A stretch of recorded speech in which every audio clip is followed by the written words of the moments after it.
Hammaga Xudoning tinchligi yor bo'lsin. Bugun siz bilan Didahi kitobining 11-bobi haqida gaplashamiz. Uning sarlavhasi muallimlar haqida yoki havoriylar va payg'ambarlar haqida deb aytiladi.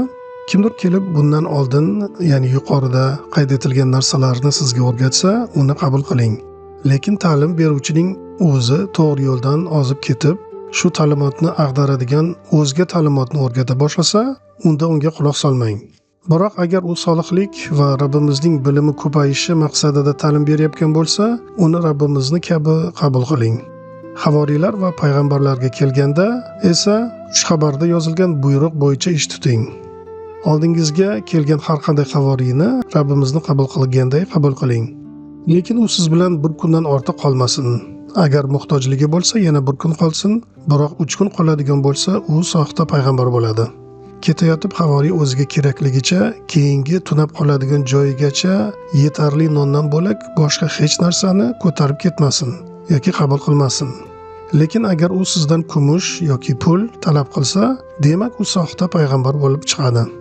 Ruhda gapirayotgan har qanday payg'ambarni sinamang va hukm ham qilmang, zero har qanday gunoh kechiriladi, bu gunoh esa kechirilmaydi. Ruhda gapirayotganlarning har biri ham payg'ambar emas, balki Rabbimizning yo'llarini saqlab yurgan payg'ambardir. Shunda ekan, soxta payg'ambarni va haqiqiy payg'ambarni ularning hayotida tutgan yo'llaridan tanib bilsa bo'ladi.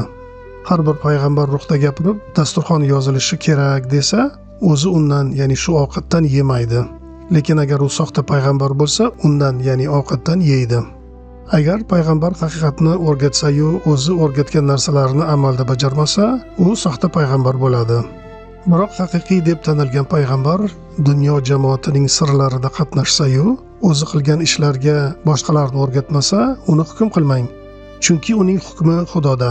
Zero qadimgi payg'ambarlar ham xuddi shunday ish yuritishgan.